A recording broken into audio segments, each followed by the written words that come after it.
Журналисты что? Ну, сон пробашки, опять я уверен, что я Сали Аушев перенес несколько операций по удалению тромба из сосудов. Хирургическое вмешательство требовалось, потому что тромб вызывает серьезное повреждение тканей, а разжижающие лекарства не давали нужного эффекта. Тогда медики рекомендовали постоянно наблюдаться у врача. Сегодня Сали выполнил их поручение и прошел еще несколько медкабинетов на колесах.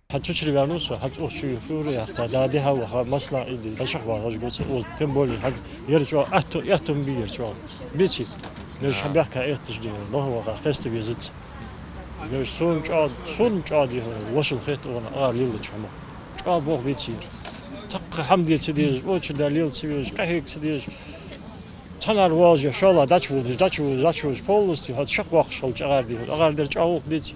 Передвижной фельдшерско-акушерский пункт развернулся сегодня на территории парковки национальной телерадиокомпании. Так что желающие сотрудники НТРК МАГАЗ смогли обследоваться, сделать УЗИ, сдать анализы и проконсультироваться с врачами.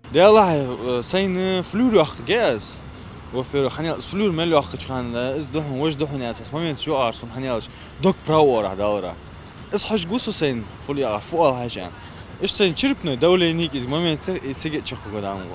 Дела сай уз болбеж усо ах уз болгу же больница давха хавха эхто цбол момент жерт ах селган багыш бы анчул тач одик хита тан сай паспорт аш хавин усо наха удобство мир уз халиш хабах бахка лурж барги мас болор мас дахман хаж лурж буз ах дам ха тан чекван фол хаж гусо ани заряс хлана хуз удобство и Оборудование в мобильных ФАПах позволяют провести диагностику и выдать результат обследования за короткое время. В кабинете ультразвуковой диагностики принимают онколог, терапевт и медсестра. А вот за день много посетителей бывает в этой машине?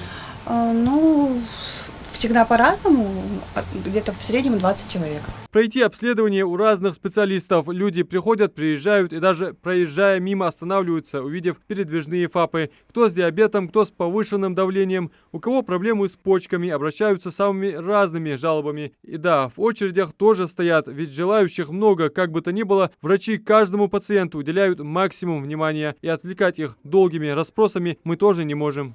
Мы делаем общий забор крови.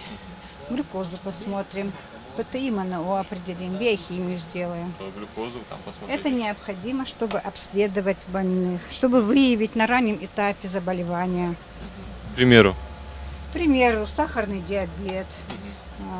Мало ли, бывают печеночные пробы, кардиология, почечные. В рамках акции «Поезд здоровья» любой желающий может попасть на прием к кардиологу, пульмонологу, неврологу, онкологу и многих других. Также пациенты могут пройти флюорообследование. Цель акции – выявление на ранней стадии хронических неинфекционных заболеваний. Передвижные ФАПы уже знакомы жителям республики многочисленными акциями в различных населенных пунктах. Результатом этой акции является то, что мы на ранних стадиях выявляем заболевания. Для нас имеет это огромную большую роль, а также для жителей нашей республики, так как именно выявлено на ранних стадиях заболевания, только это дает нам возможность, чтобы это заболевание мы полностью излечили и чтобы любой пациент забыл об этом, как о страшном сне.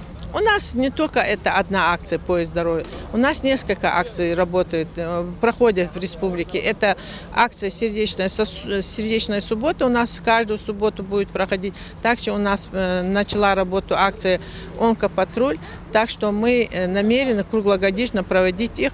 Пока мы не охватим полностью 60-65% населения, мы будем проводить эти акции. Врачи сегодня смогли принять около 1000 человек. На улице сегодня прохладно. Здесь можно согреться горячим чаем и угощениями в палатках. Адам Мережков, Джамалил Султыгов. Новости 24.